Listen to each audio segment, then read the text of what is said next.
Hello, I'm John David Bruja, on location in Green Bay, Wisconsin, standing in front of the Grassy Island Front and Rear Range Lighthouse. And welcome to a special edition of John's Traveling Movie Corner, United States Lighthouse Society Door County Tour.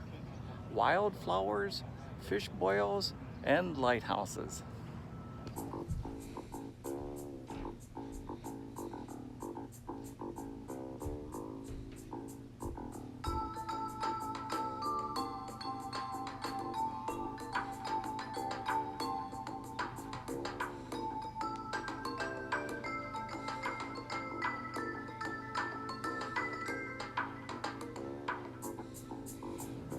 Hello, I'm John David Bruja, on location in Green Bay, Wisconsin, standing in front of the Grassy Island Front and Rear Range Lighthouses.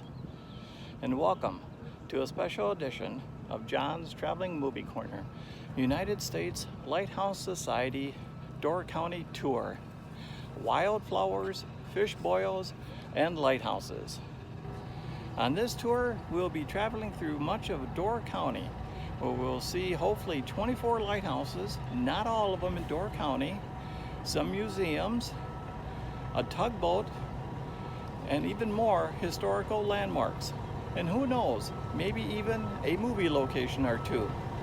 I hope you enjoy the ride. Well, it's day one of our Door County Lighthouse Tour. And first up, we stop off in Green Bay, Wisconsin at the Grassy Island Front and Rear Range Lighthouse. First lit in 1872, they were automated in 1934, deactivated in 1966, and at one time they were only 676 feet and 4 inches apart. The channel was changing constantly. And in 1966, the Coast Guard planned on destroying the lighthouses, but members of the Green Bay Yacht Club petitioned to save and move the towers to the parking lot. In 1998, the 2 towers were relocated to the edge of the Yacht Club, and in 2005 was the beginning of a long restoration costing over $400,000, but was finally completed in 2019, where they remain at Lighthouse Park. Unfortunately, little remains of the grassy island where an automated beacon was placed. And as you can see behind me, there's always some kind of job that needs to be touched up on lighthouses. Here, unfortunately, it was a leak near the tower. And what a way to start day one of our Door County Lighthouse Tour. The first lighthouse in Green Bay we get to climb all the way up and outside the tower of the Grassy Island Front Range Lighthouse. Next up, the Door County Maritime Museum and the tug John Purvis in Sturgeon Bay, Wisconsin. We now arrived at the Door County Maritime Museum in Sturgeon Bay, Wisconsin. Along with locations in Cana Island in 1971, Gills Rock in 1975, the Door County Maritime Museum in Sturgeon Bay was completed in 1997, with exhibits including Built for Battle, Sturgeon Bay ships in World War II, Justin Rowan Asher Gallery, Baumgartner Gallery, Sentinels of the Shore, the Peterson Gallery, and of course, the tug John Purvis, as you can see directly behind me. They also have much history of the maritime around this area, and just opening last month is the Jim Kress Maritime Lighthouse Tower. Originally built in 1919 as an ocean-going tug, Butterfield, it was in service with the Navy till 1922. Later, it was involved in World War II for the U.S. Army in 1942 as the LT-145. And then it became a floating weather station because of its strong radio broadcasting abilities.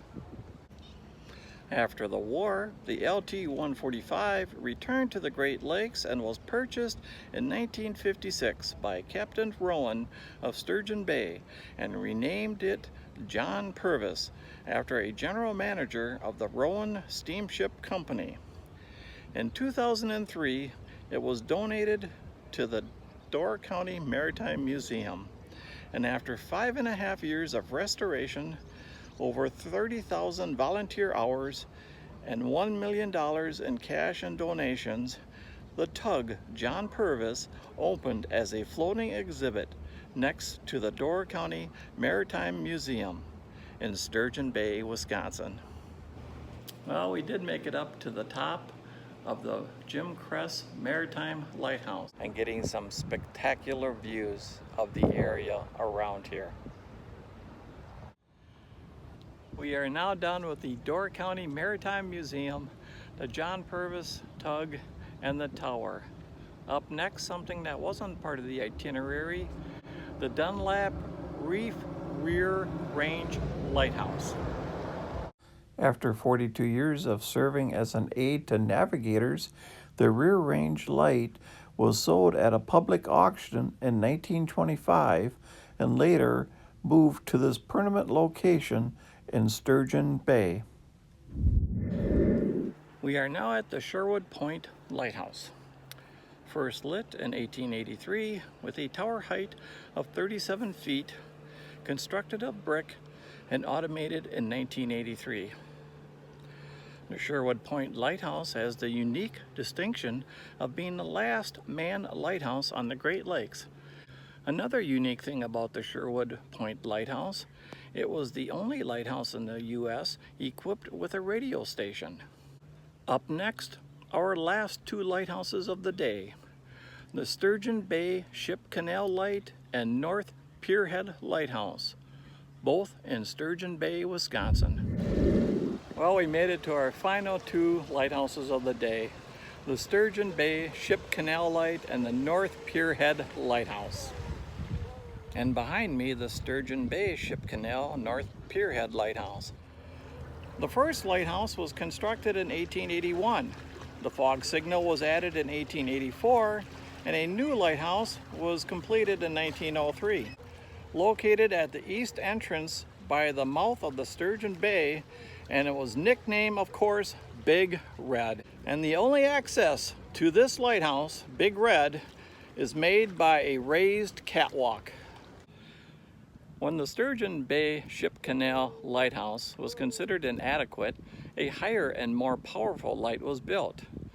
First operational in 1899 with a tower of 98 feet, cylindrical in shape. First painted reddish brown, but later painted all white in 1900 as not to blend in with the nearby trees. But it would have problems of its own. The Lake Michigan winds caused so much vibration that the lens failed to rotate at a consistent rate. And after many attempts, a steel skeletal tower was finally constructed and placed at the bottom of the lighthouse tower in 1903. Well, that concludes the first day of our Door County Lighthouse tour. We got to see 5 lighthouses, a museum, a tug, and we even got to go up one of the lighthouses. Up next, day 2 with a cruise, 2 lighthouses, and a possibility of climbing one of them. Well, welcome to day 2 of our scenic tour of lighthouses in Door County on the United States Lighthouse Society Door County Tour. Wildflowers, fish boils, and lighthouses. Today we'll be seeing 2 lighthouses as we board the Fish Creek Scenic Boat Tours with our narrator Ben Larson and our captain Dave McNeil on the Quavadas. After that, we will be going to lunch at L. Johnson's Swedish restaurant, and then after that we will be going to Eagle Bluff, where we'll be climbing and taking a tour of the lighthouse. Let's take a cruise. First lit in 1868, Chambers Island Lighthouse is constructed with a brick tower with a height of 67 feet, and it was automated in 1961. The largest island in Green Bay, Chambers Island, was built the same year as Eagle Bluff Lighthouse, both having a story-and-a-half dwelling with attached kitchen. The only difference came in the towers. Whereas Eagle Bluff Lighthouse used a square tower, Chambers Island Lighthouse first 2 stories are square and the upper section is octagonal. The lantern room was removed in 1958 and replaced with an automatic beacon on a short skeletal tower. In 1961, the Coast Guard put up a 97-foot tall skeletal tower near the oil house. Well, now we're on our way to see the Eagle Bluff Lighthouse from the water. And then after lunch, we will go back and tour the inside of the Eagle Bluff Lighthouse. After the cruise, we enjoyed an excellent lunch at L. Johnson's Swedish restaurant in Sister Bay, checked out the goats on the roof, and then walked down to the pier to check out a miniature lighthouse before heading to Eagle Bluff Lighthouse for a tour. Eagle Bluff was first lit in 1868, just like Chambers Island, with a 43-foot tall tower, and it was automated in 1926. At a cost of $12,000, still has a 5th order lens that first opened in 1918. Located in the Peninsula State Park, Wisconsin's largest park in area, and was once called Lighthouse Bay. After the Civil War had ended, gas lights were taken care of by a Kena Island keeper who also took care of Bailey Harbor Range lights.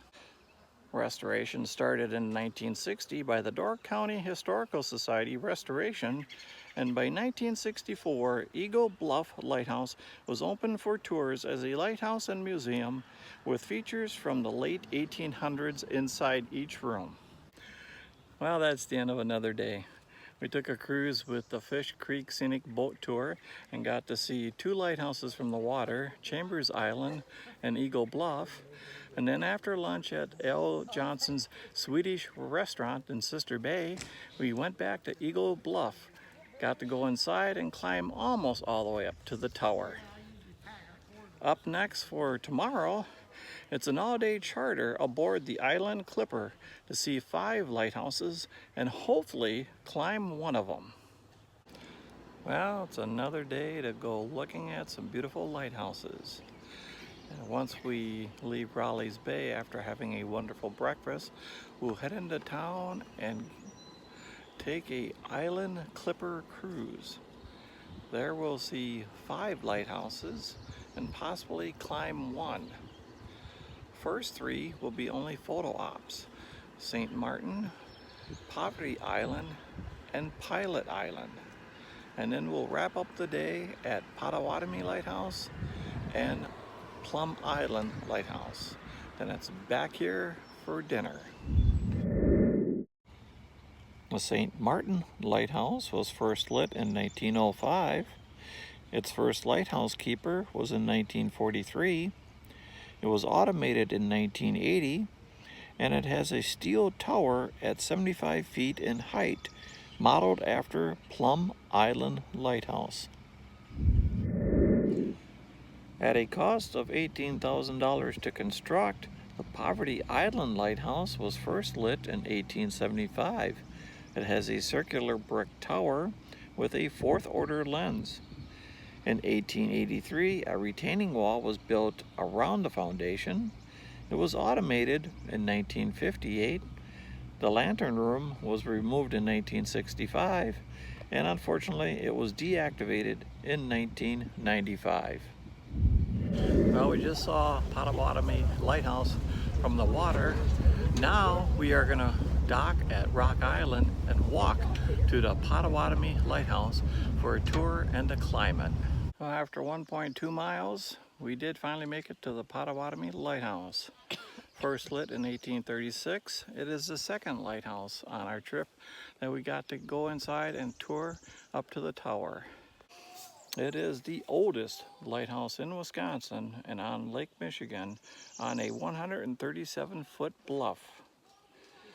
41-foot tall tower out of limestone, automated in 1966 and deactivated in 1988.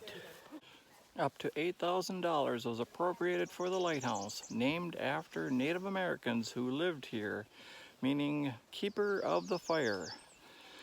The Potawatomi had a telephone cable laid to Pot in 1903. In 2004, restoration was completed and to look like it did in the early 1900s. A fourth order lens was installed in 2005. You can visit the Potawatomi Lighthouse by ferry from Washington Island or take a cruise like we just did, directly to the island. 2,900 steps later, that's right, we made it back down from Potawatomi Lighthouse to the bottom where Rock Island, down by the pier, where we'll board our cruise ship and see 2 more lighthouses and end our day with Plum Island and Pilot Island Lighthouse. As we made our way to Plum Island Lighthouse and Pilot Island Lighthouse, we made a brief pit stop at the Green Bay National Wildlife Refuge, which became the second wildlife refuge in the Great Lakes area. This refuge covers Hog Island, Plum Island, Pilot Island, part of St. Martin's Island, and Rocky Island. But now it's on to Plum Island Range Lights. Built in 1895, Plum Island Lighthouse is located in what is known as Death's Door Passage. It has a 65-foot skeletal tower and in 2007 became part of the Green Bay National Wildlife Refuge. In 1964, the wooden front range was replaced by a steel skeletal tower. It was automated in 1969 and unfortunately closed to the public to protect the nesting migrating birds. Up next, our last lighthouse of the day, the Pilot Island Lighthouse. In 1964, the wooden front range was replaced by a steel skeletal tower. It was automated in 1969 and it's unfortunately closed to the public to protect the ground nesting of many different migrating birds. As an added bonus, after our all-day cruise, we visited the Death's Door Maritime Museum, located in the village of Gills Rock.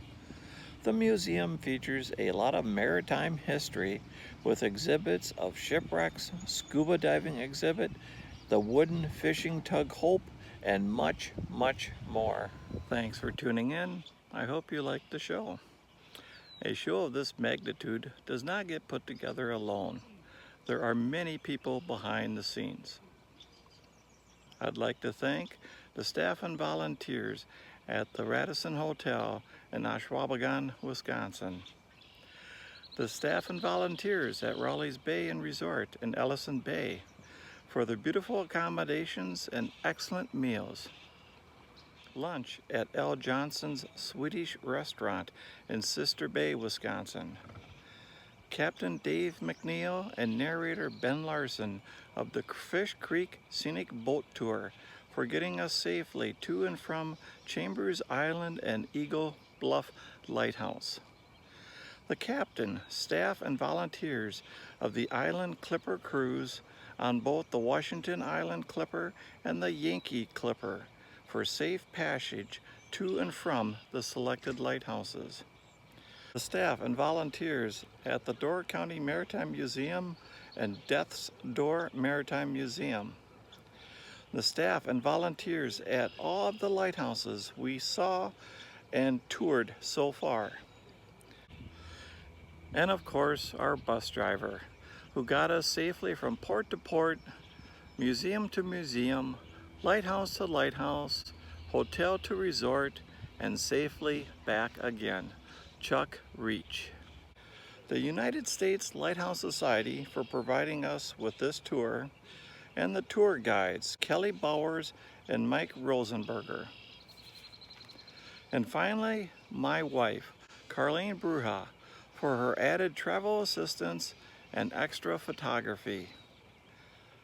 This is the end of part 1 of a special edition of John's Traveling Movie Corner, United States Lighthouse Society, Door County Tour. Wildflowers, fish boils, and lighthouses. I hope you enjoyed the ride.